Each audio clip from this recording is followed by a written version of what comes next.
Welcome to the Flower Essence podcast, and join us on an exploration of the healing wisdom of flowers.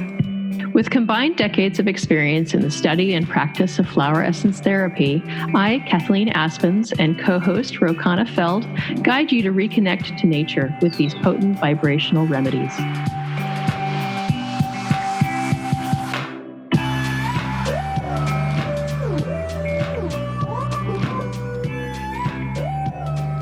Welcome, Essence friends, to another episode of the Flower Essence podcast. In this global crisis, everyone is experiencing some form of loss. For many people, it is the loss of a job or reduction of income or the loss of money associated with retirement accounts and investments. And it could be simply just a loss of the lifestyle or identity or micro losses that are happening inside the home, just like loss of privacy. These corona times are difficult and they're life-changing. And even though there's a sense that nothing will be the same, we are collectively going through it together. There is hope, and the majority of people who get sick do recover, and economies always recover eventually. But we want to take some time today to acknowledge that loss is very real and happening on a large scale. So today, Kathleen and I are joined by a guest who's been on the show before, our friend and mentor, Ruth Toledo Altschuler. She's a flower essence therapy practitioner with 3 decades of experience in the field as an entrepreneur, educator, and mentor. Welcome, Ruth and Kathleen. And let's get started on talking about this shared world event and the loss that we're all feeling. Thanks for being with us, Ruth. Thank you so much for including me. It's a joy to be in your presence and circle.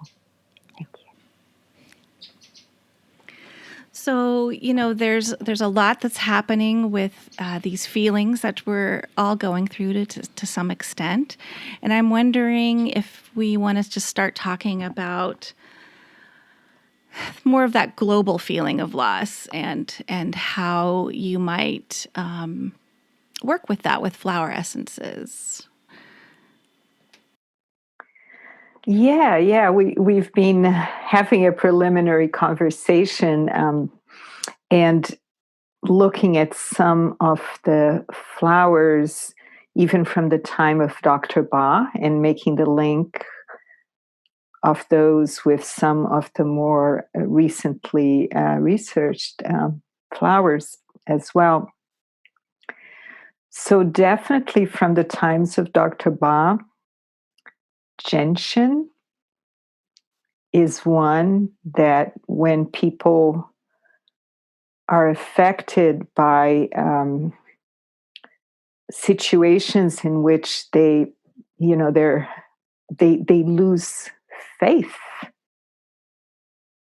in the future and in their possibilities and perspectives. And so the gentian essence is one that was created during those times of the Great Depression when Dr. Ba was in this planet. And so it's one of the essences that really meets that feeling.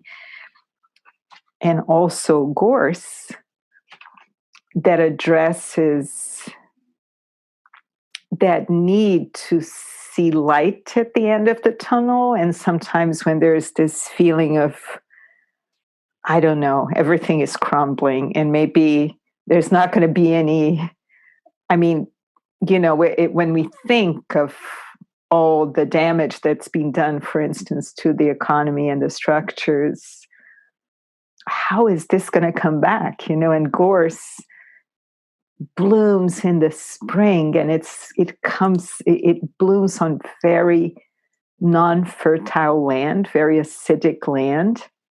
The plants are usually beaten by wind and cold, and it keeps blooming all throughout the year. But in spring, right around Easter, there's this huge blossoming of yellow brightness. And that is when the essence is prepared. And the big gift, of course, is offered to us. And I'd love to add in a little piece about what I've learned about gorse as an ecological sign that it grows where the land has been over-harvested, has been overgrazed, has been exhausted. And so there's a quality inherent to gorse that... And it's a very resilient plant. There's an amazing resilience to it. Yes, because it rebuilds the soil. Actually, over a very long term, it helps to rebuild soil and helps to rebuild fertility.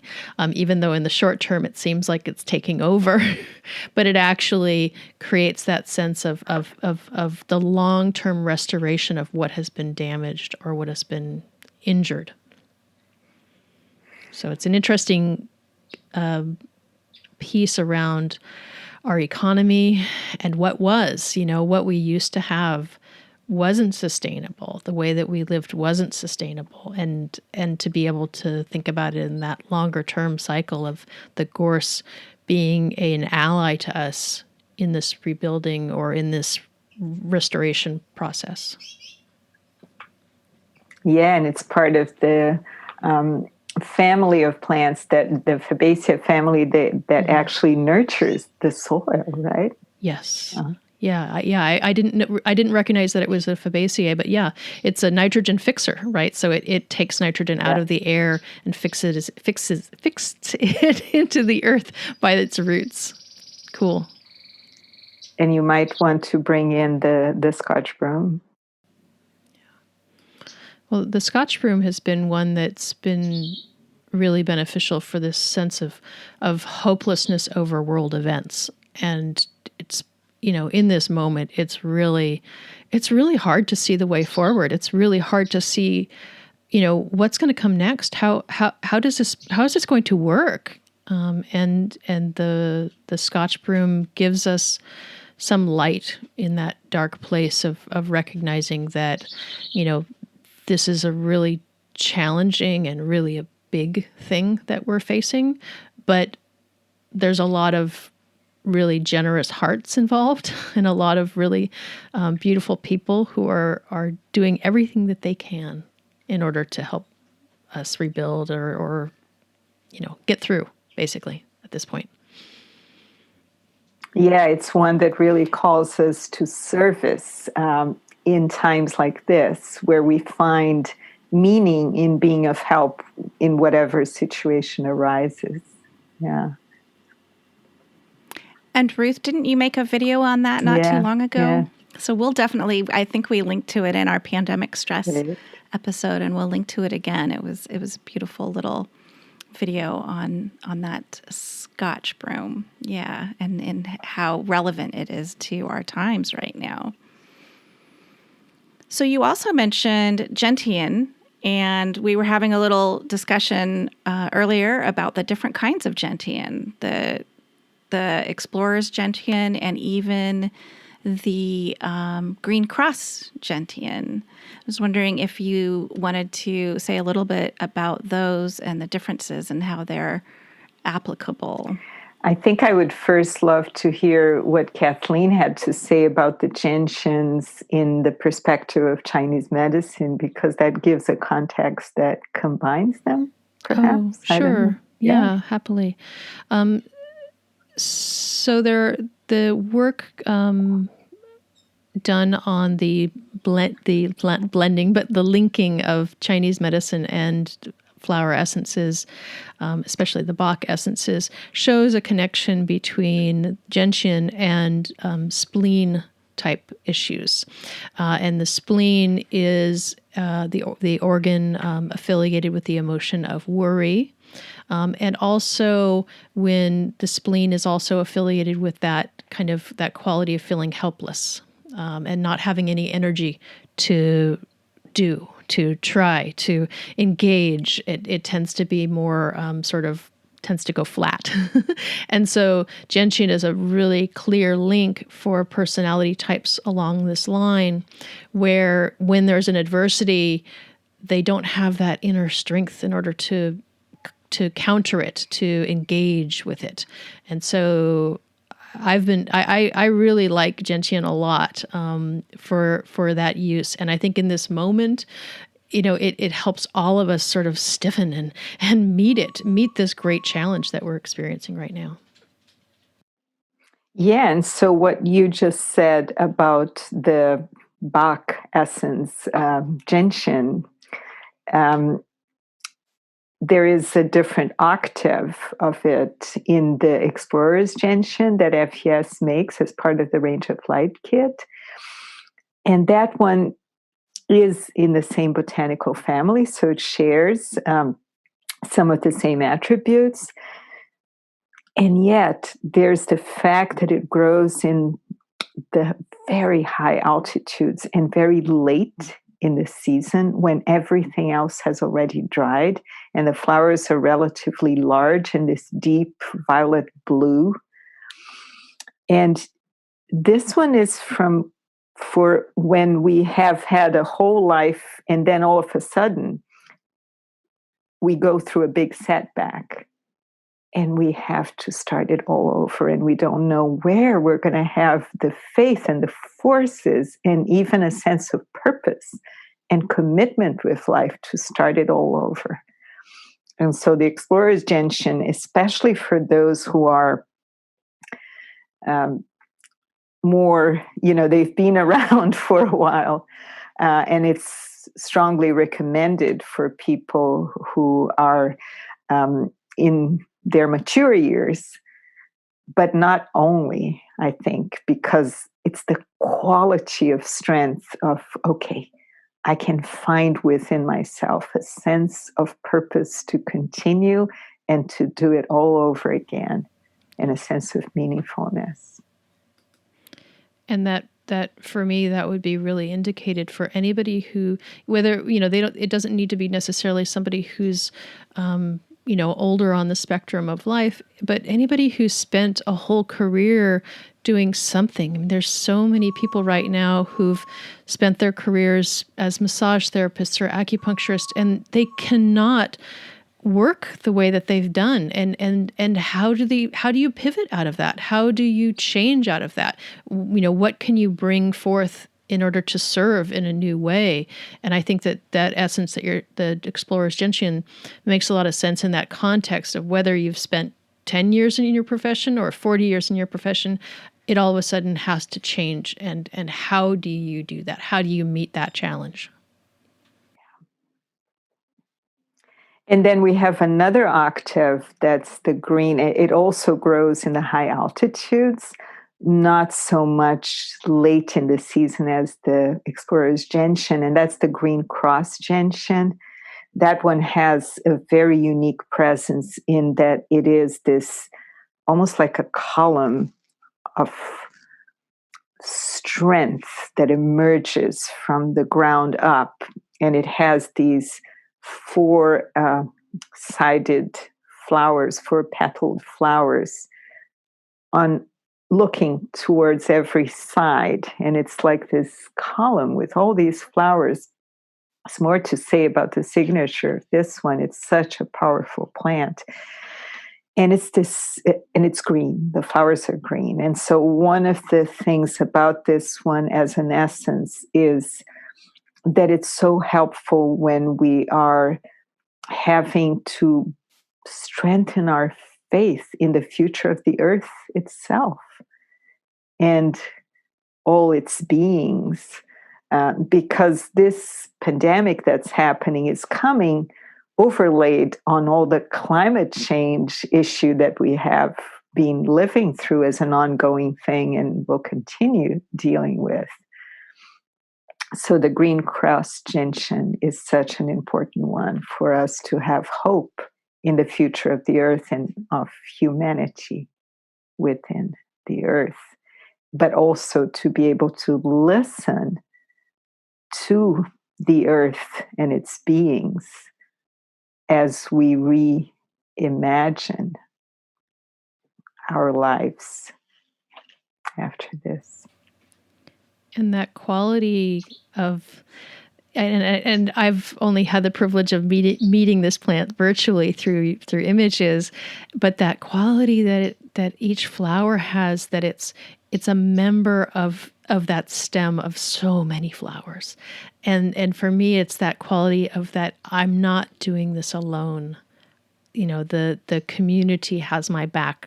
Like-minded, like-hearted beings we're all working together, whether we can see each other or not.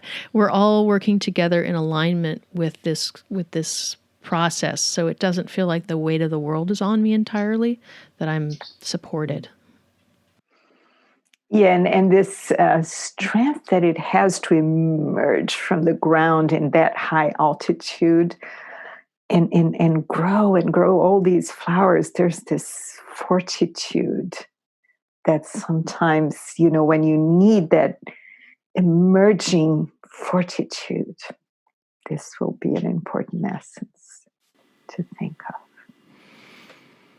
Yeah, I also like to look at the California sagebrush, and the one I work with is the Artemisia californica.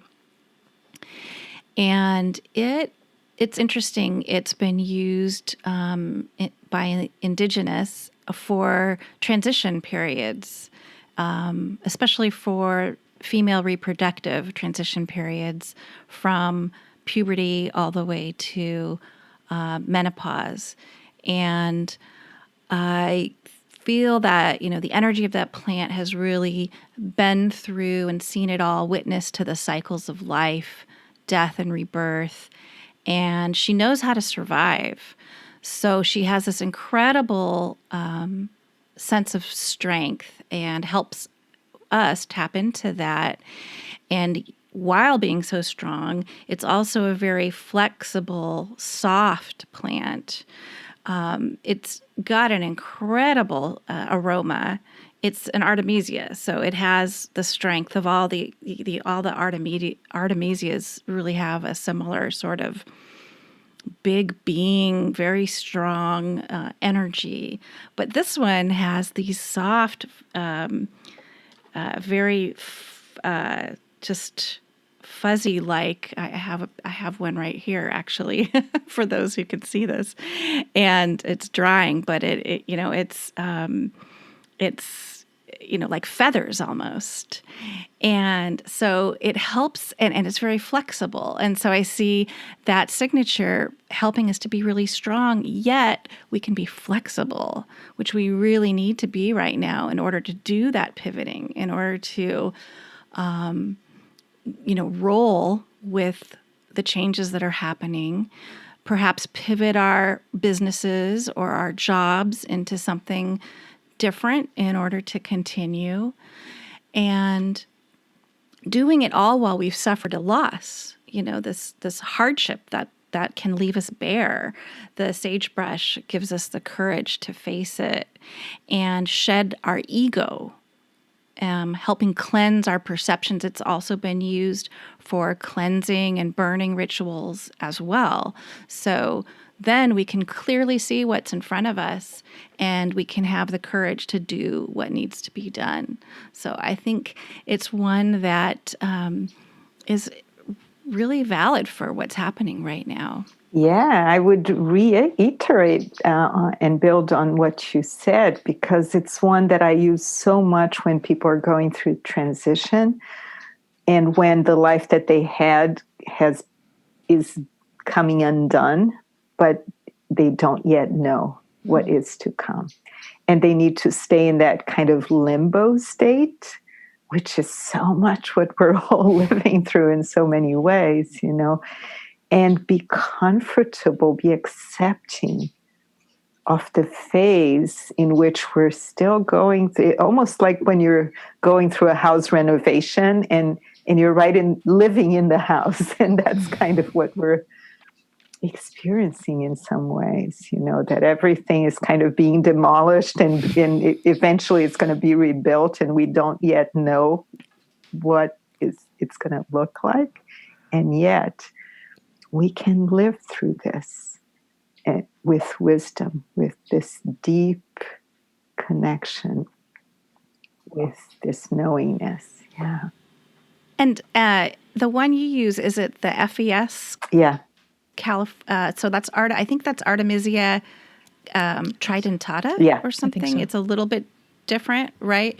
Very similar, but a little bit different. So that's interesting that, and I haven't actually used that one. So because I have this Californica one that I really love. So that is great to hear that you can use that in a similar way. Well, there's interesting qualities that go throughout the Artemisia family, right? If you think about the mountain wormwood from the Alaskan essences, and the Artemisia that I make in my Flora of Asia, there's some qualities of, because they were often, many of the family is used as a vermifuge, right? And so it's that quality of letting go of what's not good for you, just letting it all go and releasing. And so those aspects of purging the old and releasing the old and leaving this space for what's to come, which is where the worm thing comes apart. But I think you know what I mean, where it does help us release what we know, what we've held on to, and what we've, sort of almost been attached to, even though it's not good for us. What do you think about talking some about the aspect about trust? Because I think that's the bridge, the sagebrush releasing what was, and now finding a place of trust to move into what's coming and what will be, and what we have to hope for, something better on the other side of all of this. We were talking a little bit about some members of the Boraginaceae for this topic. Ruth, do you want to? Where would you start?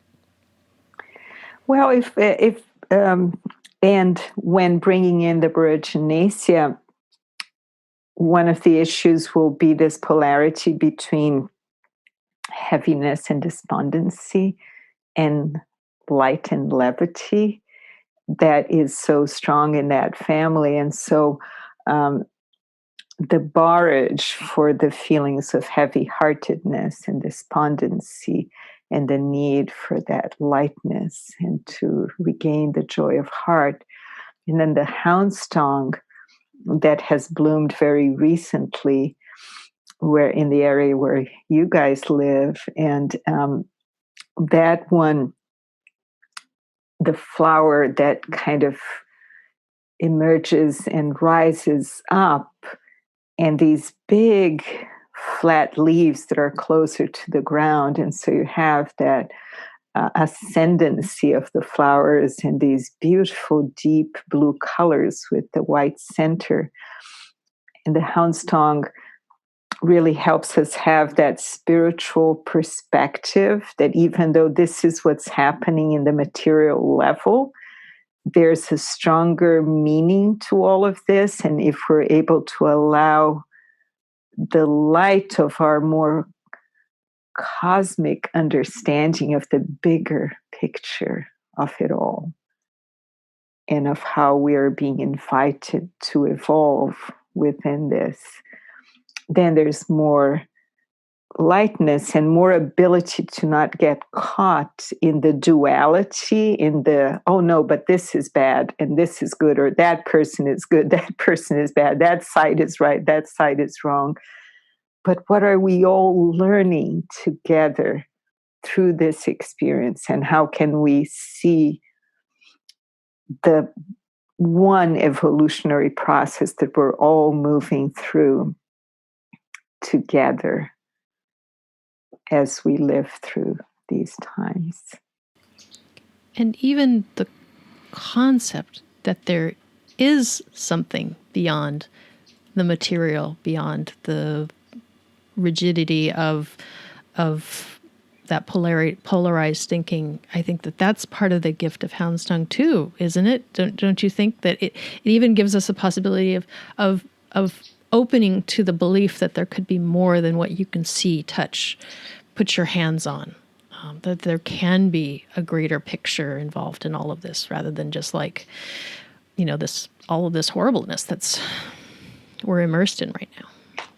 Yeah, I often see the hound song as helping to bridge our very mental perspective with more of a spiritual perspective. And when the two become one, like the opening of the inner, third eye, when you're able to see oneness beyond polarity and beyond the factual descriptions of things. So at the same time, we can be objective and analytic and understand what's going on, but we're also bringing that light of that bigger perspective of how we're learning and evolving and bringing these more evolved aspects of ourselves to be part of our experience.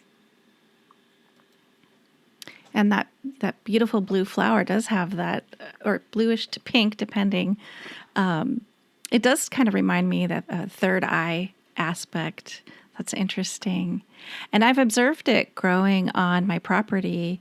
And when it first comes up, it comes out of just the biggest pile of dead oak leaves you wouldn't think anything's growing under.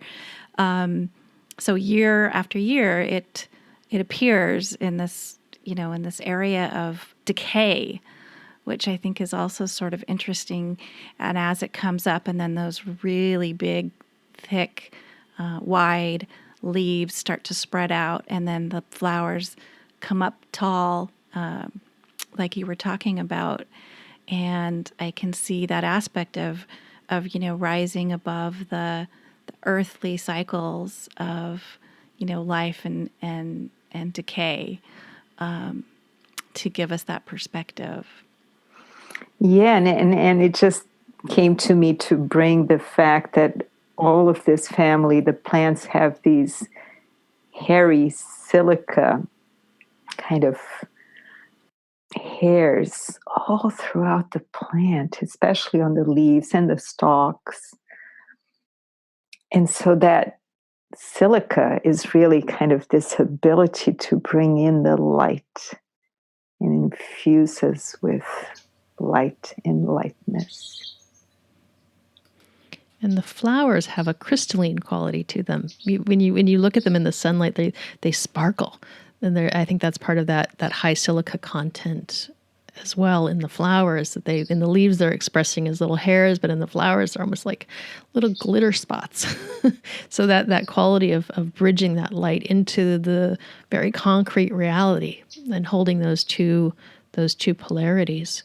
And I've noticed in my neighborhood, because I'm in a heavy burn zone and everything just completely scorched on the hillsides, and seeing the houndstooth emerge in profusion this year, very strong, healthy plants in areas that were absolute charcoal. So it has this restorative quality as well as part of its inherent signature, I guess, of being a California native, that it can tolerate extreme burn and come back spectacularly this spring. I'm so heartened to hear that, because I used to see them when I lived in California every spring, and so heartened to hear that they came up so strongly this year. Wow. And another aspect of this family is the forget-me-nots. And that's almost maybe even the next level from there, is that recognition that when someone passes, when we pass beyond this veil, that there's still a connection, that there's still an ability to, you don't lose someone entirely. Is that an essence that you use and are thinking of right now in this moment? Oh, yes, so much in relation to loss of different kinds, but I also very often use the forget-me-not as an essence that enhances our awareness that we are connected to our soul family, and that we are connected to our soul family interdimensionally as well. and that we're all living these soul experiences of learning together. And so it helps to illuminate this interconnectedness and this interdimensional connectedness. A trust that these relations are very real. Yeah, the forget-me-not grows a lot around where I live, and it's all in bloom right now. There's a lot of them, and I use it that way as well. It's not just for when somebody passes in a grief formula. It's that constant reminder, that connection, that we are all connected, not just on this level, but multi-dimensionally. And so in that sense, it doesn't matter if somebody is here on the physical plane or not. We have that connection, and it's a comfort. It's a comforting feeling as well. So I think it helps with that feeling of being alone, which might be really valuable right now during social distancing and isolation, especially if people are isolated by themselves.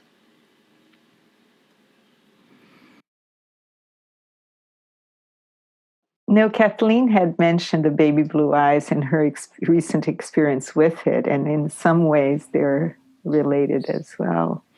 Yeah, and I think that kind of loops us into that next piece where you were starting to talk about trust, and I'm seeing in the news and in my social feeds a lot of this energetic coming up of distrust of our culture, distrust of the government, distrust, and not that it's perhaps not well placed, but this quality of our community, that we are part of this community, and learning to engage in our world and from a place of trust is a big piece of what the baby blue eyes can help us learn. I think that it comes out of, do you think that base level of distrust comes from a place of betrayal by male authority figures? Or, I think that's the starting point, right? And the baby blue eyes can help. It's such a big essence. It covers so many different aspects, but I think it is something that's emerging as something that's for this moment.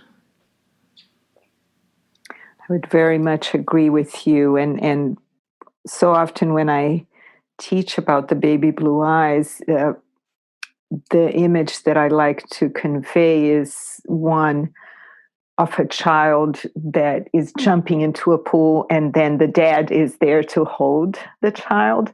So it's that feeling of trust that somebody's got my back, that I can surrender and jump, that I will be caught at the other end.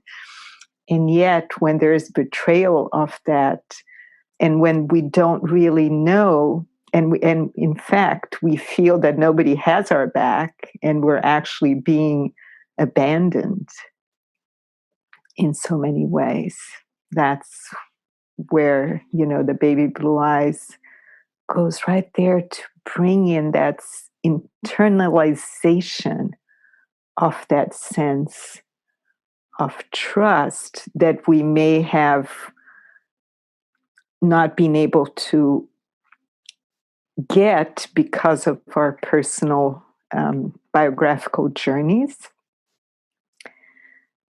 And for some, in situations such as these, it's like God has betrayed us, And so this be able to instill that sense from inside out. It also helps repair that trauma from the past, right? So we can stop holding onto it as we go forward.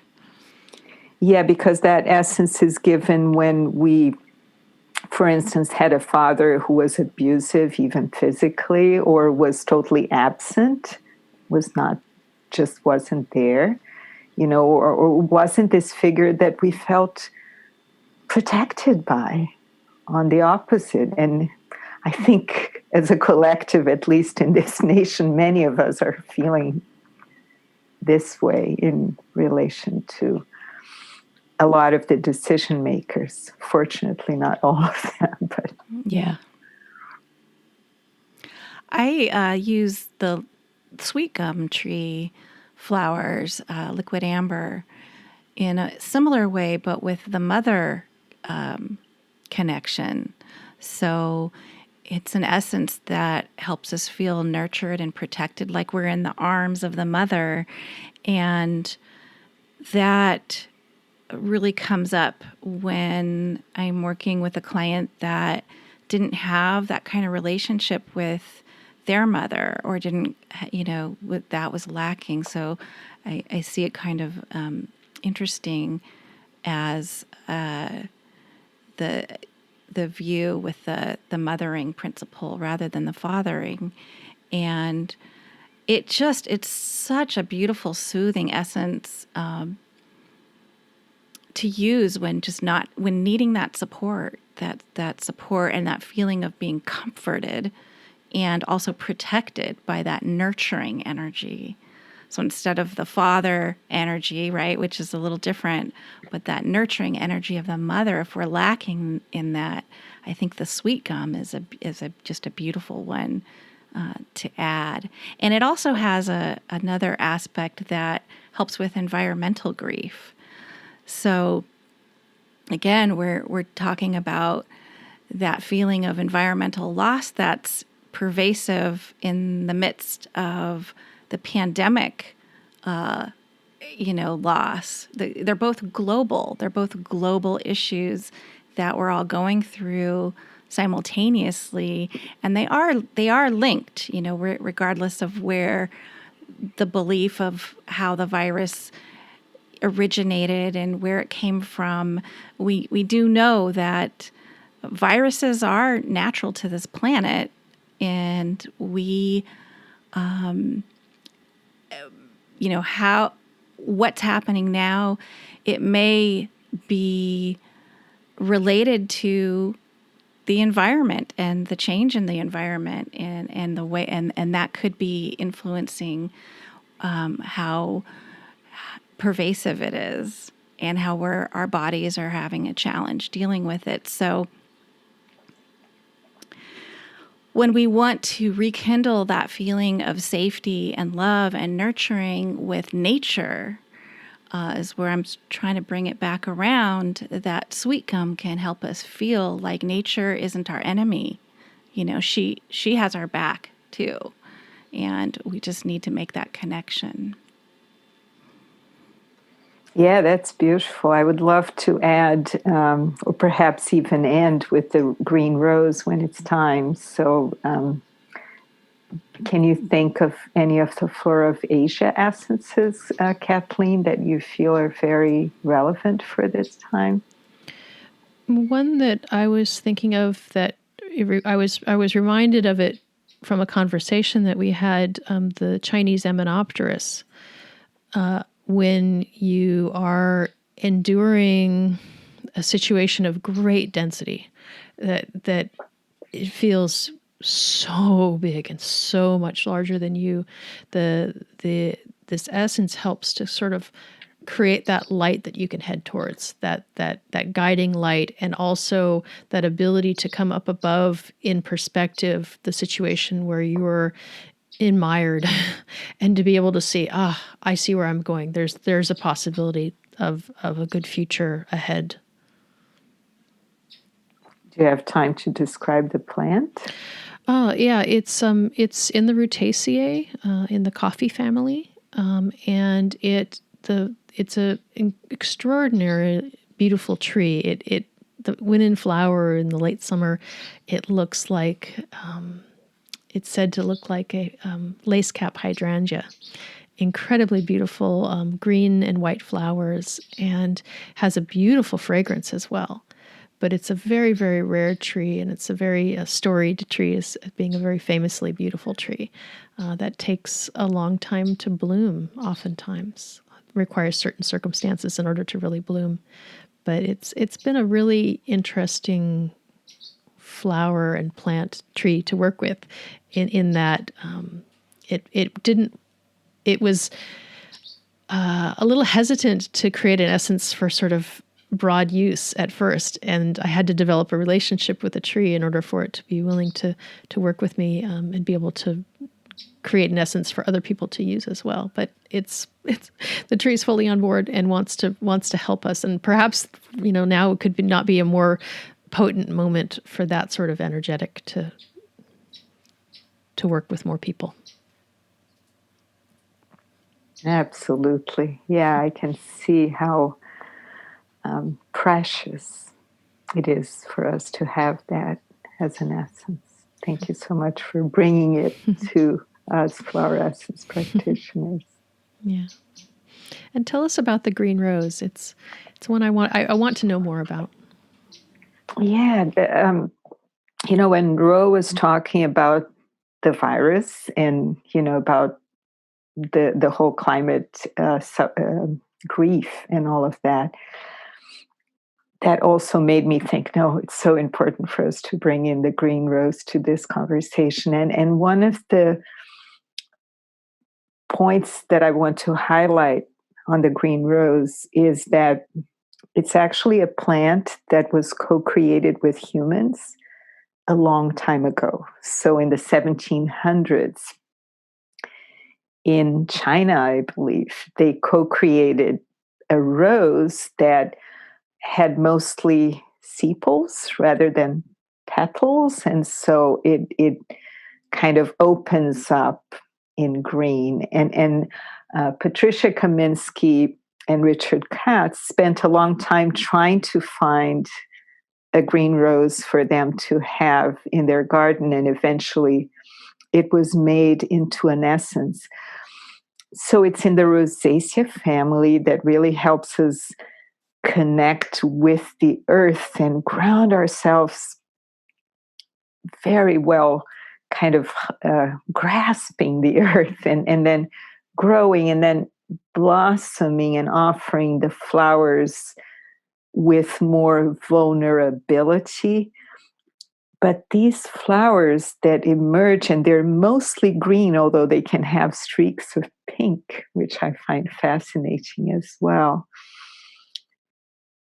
And what it does is it really helps to awaken in our hearts this ability to embrace the whole of life as part of who we are, all the beings that are part of the earth, including the viruses that are part of our living ecosystem.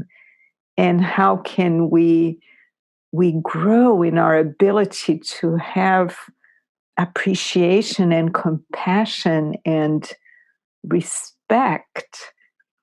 And how can we grow as beings that are able to live and interact with other beings and make this place a place that is, I don't know if the word is sustainable anymore, but that is really a place where all the beings can thrive and collaborate and cooperate in this bigger web of life. But there's this sense that, we're not separate.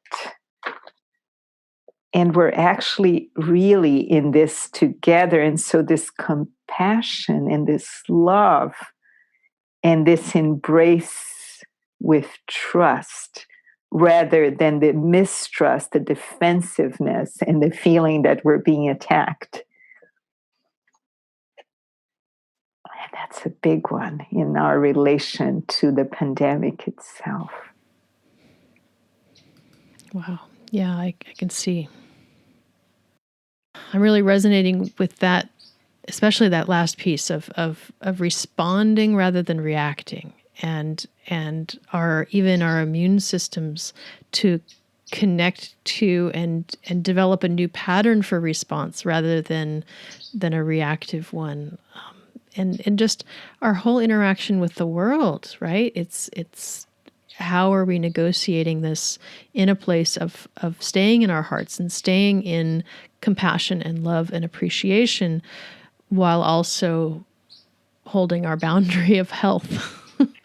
Yeah, and the green rose having been a plant that is a result of co-creation between humans and plants is a really interesting aspect of it, because it didn't come wild in nature. It emerged as a result of the collaboration of humans and plants, and yet it's teaching us about this respect, this interaction with life, and how this can evolve as our hearts evolve to new levels and new octaves of how they operate. A lot of stuff that we're still just beginning to discover together. Thanks for being with us, Ruth. It's really been lovely. And we'll be sure to put a link to your page and your information in our show notes. But how would a listener find out more about you and some of the exciting things that you're working on right now and getting ready to offer some educational options? And please tell us a little bit more about how to find you. Well, first of all, thank you so much for this opportunity of co-creation. I'm really overjoyed. And my work is, there's a lot about it in my website called essencementoring.com. I build the whole thing, and it's all mostly my photography as well. And there's one special thing that I'm preparing to offer, and that is a training on helping us to go really deep within to kind of unravel our core wound. And that's especially for those who are professionals of flower essence therapy, or maybe even of a modality that is very close, but who would like to understand this very deep core wound work and experience it themselves over a period of a number of months, and then also gain these skills to apply it in their own practice. So there'll be more about this. It's not yet launched, but that's one of my offerings. And there's several others in my website. So thank you so much for the opportunity of being with you. And I think it's wonderful, the work that you two are doing in the Flower Essence podcast. I'm a big supporter and fan, and so happy to be here with you. Thank you. Thanks so much for being here with us, all of you listeners, for being part of this. And we hope that you continue listening and continue connecting to the plants, because that's really it. We find that the healing comes from nature, and the healing comes through all of her different gifts. And flower essences are an incredibly potent gift for us in this time. So please let your friends know that flower essences can help them too, and let them know how to find us and enjoy the podcast. And we'll see you next time. Thank you. Thank you. Bye-bye now.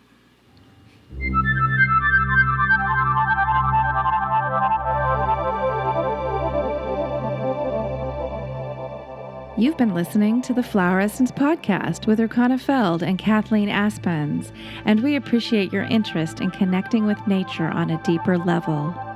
You can find us online at thefloweressencepodcast.com, or join us on Facebook and continue the discussion. This podcast is meant for educational and entertainment purposes only. We are not physicians and do not diagnose, prescribe, or treat medical conditions. Please consult with your own physician or healthcare practitioner regarding the suggestions and recommendations made by the hosts and guests of the Flower Essence Podcast.